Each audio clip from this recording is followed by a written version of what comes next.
What's good with all y'all, man? Welcome to another video and shit, man. This video was due by a popular comment that popped up, and it was asking the things I like about this damn Navigator and the damn show the things I hate about this damn Navigator. First off, man. We're gonna do a full, damn near like a full walk around. Yeah, a full walk around, man. We're gonna do a full walk around with this big son of a bitch. So first off. Let's pop the hood on these niggas. Oh, shit, it's already popped.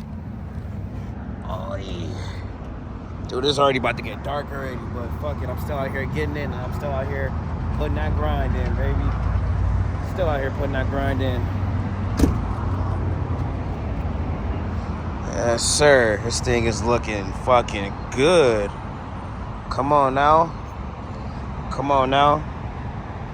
I'm not even gonna lie to y'all right now before I get into the video. When I first got these tires, I didn't think it was gonna make the truck look better compared to the previous tires I had on here. And I'm gonna tell y'all something too. I haven't had one issue with these tires on here. It has been lovely with these tires on here. It has been way smooth with these tires on here, and it drives better. Yeah, it drives better. The drivability with these tires is like A1. Like, I mean, I could go anywhere. I could drive anywhere. I could drive anywhere in this truck if I really wanted to. Like, I'm being honest with all y'all right now. So, yeah, man. I do need to get some headlights, though. That is next on the list. To get some headlights for this big-ass shit, man. Oh, do we got water in there again? Oh, nope, no water. Hey, that is crazy, you guys. That is crazy, you guys. No more condensation in there. No more condensation. So, all right, let's pop the hood real quick.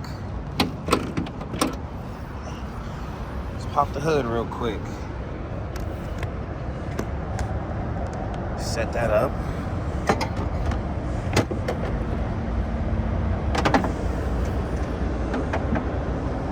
All right. As y'all know, we got a 5.4 4-valve. 5.4 valve, y'all. If y'all don't know, this is the same thing as a Ford Expedition. The only difference is the front end is different compared to the Ford Expedition. If y'all really want to get technical, but majority of the parts is still the same. You can find this on the Ford Expedition. You can find this overflow bottle on the Ford Expedition. Air filter, stay the same thing. Brake booster, master cylinder, same thing. Power steering setup, same thing. Everything up under here, you will find this on the Expedition. The only difference is that I got the 5.4 4-valve. Yes, let's get technical right now before anybody get in the comments and say something stupid. Let's talk about these Navigators, these first-gen Navigators, 98 to 2002. So, when these first came out in 1998, they came with the 2-valve 5.4. They came with the 2-valve 5.4. The one that's mostly known, especially back in 97, 98, hell, even 99, they had the issue with the spark plugs shooting out the cylinder head.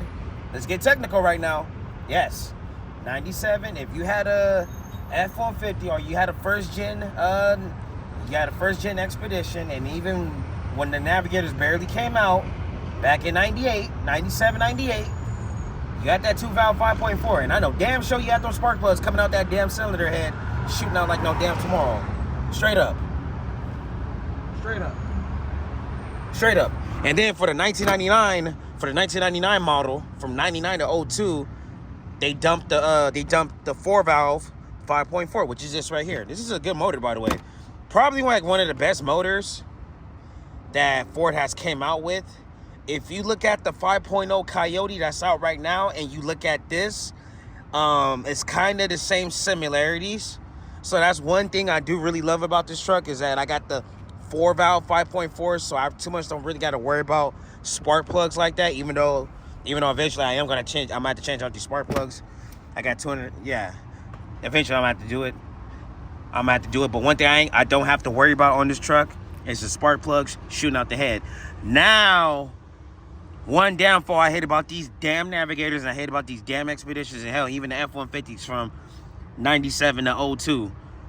is doing the spark plug job. Anybody that has done spark plug, that has done spark plugs on these Navigators and Expeditions, they're a pain in the ass. They're a pain in the ass. You better have, man, they're a pain in the ass to do spark plugs on here. So that's another downfall I hate about this shit, is changing out the spark plugs. Pretty much, if you're gonna do the spark plugs on this truck or even the Expeditions, you better start 6, 7 o'clock in the morning and stay on top of it throughout the whole day. Basically like this. It takes all damn day to do spark plugs on these things, because it's hardly no working space. Yeah, there we go. Yeah, there's hardly no working space. Yeah, it's hardly no working space to get the spark plugs out quickly and efficiently. It's like you damn near need like a socket, and the quickest way to get these spark plugs out, from my experiences, is to have that ratchet with that twistable extension where it, y'all know a typical ratchet goes like this, and then you have the socket and boop, just to get them last 2 spark plugs in the back. It's a pain in the ass. There's no working room, so you gotta do some gangster shit to get them back spark plugs out. Then, hold on, we're not done. That's just this side. This side right here, this got to come off. You gotta loosen up the power steering reservoir. You gotta loosen up some vacuum hoses and shit like that, just to get these spark plugs out on this side. Yeah, that bracket look at that. Yep, this got to come out.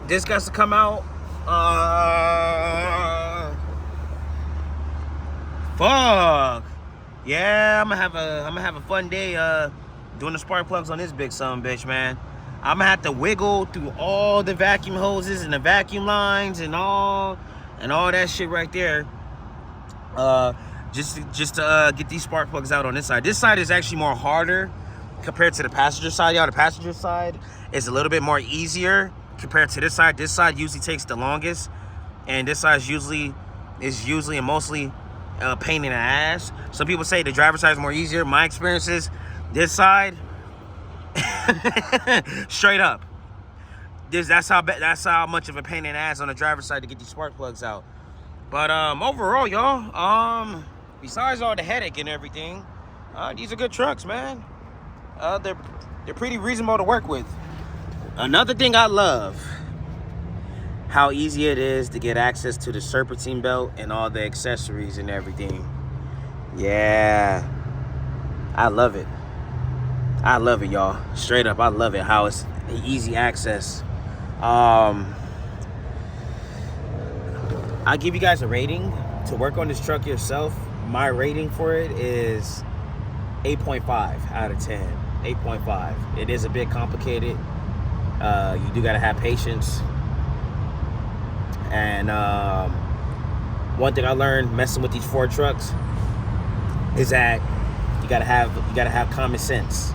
A lot of times diagnosing these big son of a bitches is common sense. Pretty much common sense. Yeah, pretty much common sense with these trucks, man. If you got common sense, you got the right tools, you got money, man, these things is good to go, man. These things is real good to go. Alternator, changing out the alternator. When I did the alternator job on here, it wasn't that bad. This had to come off, and that was about it. Everything else was easy to get to. It was easy to get to and shit. So, yeah, man. Yeah. And then if you're trying to do like a radiator job on there, look how easy it is to change out the radiator. Look how easy it is. If you want to do the radiator and you want to do the AC condenser in here, super fucking easy. Super fucking easy, man. But yeah, man, I honestly don't got nothing really bad to say about this truck, man. Overall, I like this truck and I'm happy with it. Straight up, I'm happy with it. Straight up, I am happy with this truck. Yeah, man, I'm happy with this truck. So overall, you guys, I like this truck. I don't have nothing really bad to say about it, other than let me get a thumbnail.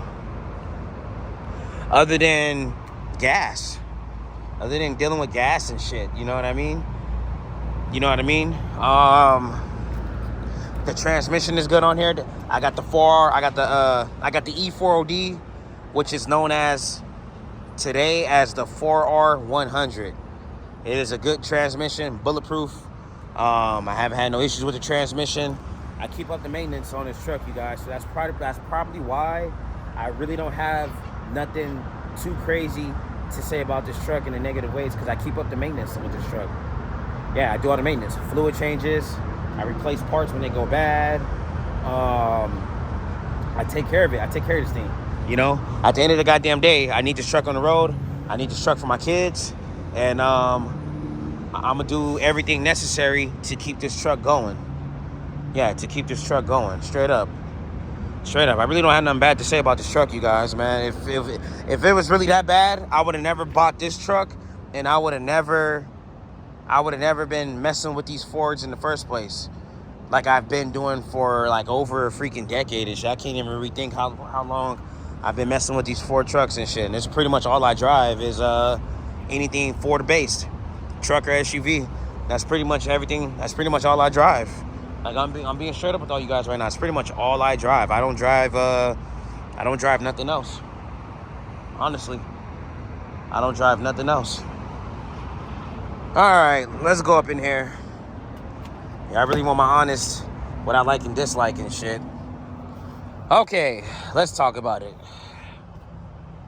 What I don't like is the climate control in here. Okay, when I first got this truck, the air didn't come through the vents. So instead of me spending an arm and a leg to get everything working right, I had to go up under here and tie up the vacuum pump. Pretty much, yeah, I had to tie up the vacuum pump just so I can get the climate control system working and to get all the air to be blown through these air vents right here. Because before, when I first got this truck, it was stuck on defroster mode, and it's a love-hate thing with the climate control system in here, especially right here in the front. Okay, one thing I love is that everything is vacuum controlled. So what that means is it's not electrical. So pretty much, like I said, I had to go up under the dash. It's a vacuum pump that controls the airflow through, if you wanted to come through the dashboard, the floor, or defrost, and shit like that. I like it how you could just rig it up and have it only come through the dash right here, and then you're good to go. You really don't gotta fuck with nothing, because if anything, a lot of times, these climate controls right here, this type of setup right here, I don't know if y'all can see it. This type of setup right here, what you gotta do with these, a lot of times you gotta take it apart and put brand new O-rings on the inside and everything, because the climate controls on these Ford trucks from back then, I think all the way up until shit, I forgot what year they done switched over to where it's electronic and shit. See, I don't like the electronic setup that they got now on these new vehicles. I like the traditional old way like this, because a lot of times you can just rig it up and keep it pushing. But yeah, y'all, this is all old technology, probably the best technology, my opinion. What else? Let's talk about the heater system in here. Oh boy, I don't know if I ever talked about this. I don't have a heater in here, and this is a big downfall that Ford and Chevrolet got this problem too. The heater core, it sits behind the dash. So when your heater core gets clogged up in these Ford trucks, and some of the Chevrolets, some of them GM trucks, don't get me started, some of them GM trucks too, y'all got this issue too. When them heater cores fuck up and them AC evaporators get clogged up, you got to pull this whole dash out just to replace those two parts. And both of those parts each cost maybe $150 to $200, but the labor to pull this dash out, to pull everything out right here, is over $1,000 something. Yeah, that's a downfall. Now, hold on, I ain't done yet.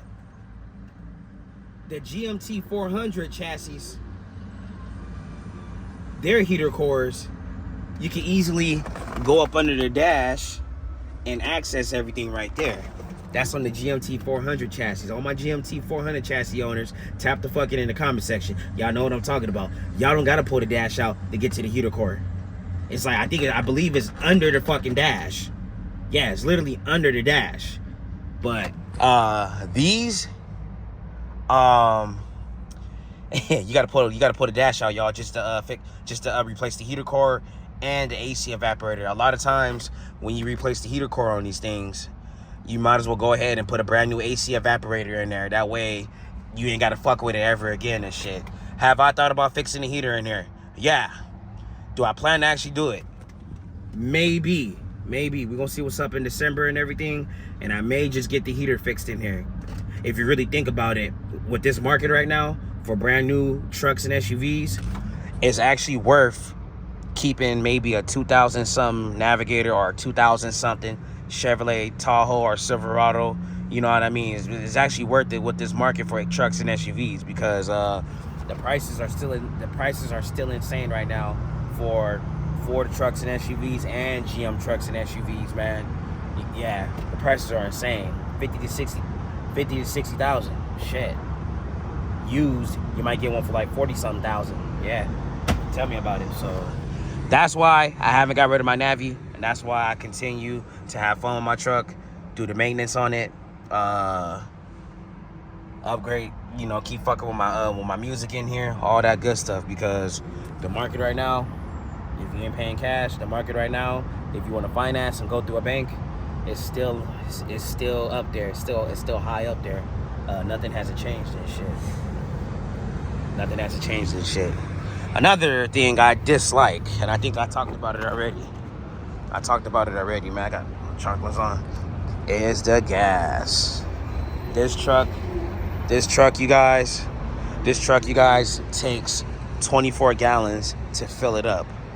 24 gallons, that's like about 120, 130, depending where I go. If I go to Walmart, maybe 100 to fill up. So that's like the major downfall, honestly, is the gas. But besides the gas, I love this truck, man. I love this truck. I love it. Simple technology, you can't go wrong with that. Simple technology, you cannot go wrong with that. You can't. It ain't gonna be nothing like this ever again, you guys. It ain't gonna be nothing like this ever again. Straight up. Let me close the hood real quick.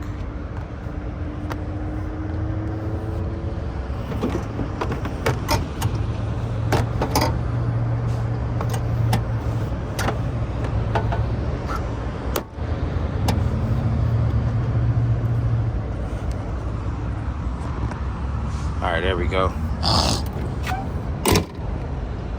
Yeah, they don't make them like they used to no more, you guys. They don't make them like they used to no more. I wish. And like I said, I had this truck for 3 years. Over 3 years. There we go. I had this truck for over 3 years. And it's still running strong, still running good. Doesn't give me no issues. It's fun. It's fast. Yeah, bone stock, 300 horsepower. 5.4 4 valve up in here. Man, you can't go wrong with this truck, man. Look at all the space on the inside. I don't like the captain's chairs, but besides that, it's a lot of space in here. It's comfortable. It's comfortable.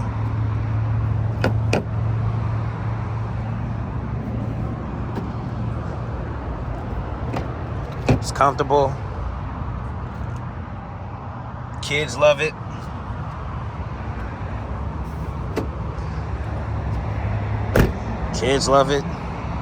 Nothing bad I can really say about it besides those negative things I done named off. But outside of that, I love it, man. They don't make them like they used to no more. Man. I think after 2010, 2011, that's when they switched them up to the EcoBoost, and they got rid of the V8 engines and shit. I don't know why Ford did that shit for. My opinion, you guys, Ford Ford should have put the 5.0 Coyotes in the newer ones that's out right now. My opinion, man. I feel honestly, if Ford would have put the 5.0 Coyotes in some of the newer Expeditions, and still offering the EcoBoost as optional, bro, like you do the F-150s, they'll be selling. They'll be selling. Straight up, they'll be selling. But who am I, man? Who am I? Who am I? I'm just an enthusiast, and I'm just sharing my thoughts. You know what I mean? My thoughts and my ideas and shit, man. But they don't make them like they used to. One more thing before I end this video. The reverse lights on here. In order for you to change these reverse light bulbs, you got to take all this apart right here. This all got to come out just to get access to the reverse light bulbs and these bulbs that's right here. You have these bulbs that's right here. You got to take all this out just to get access to that.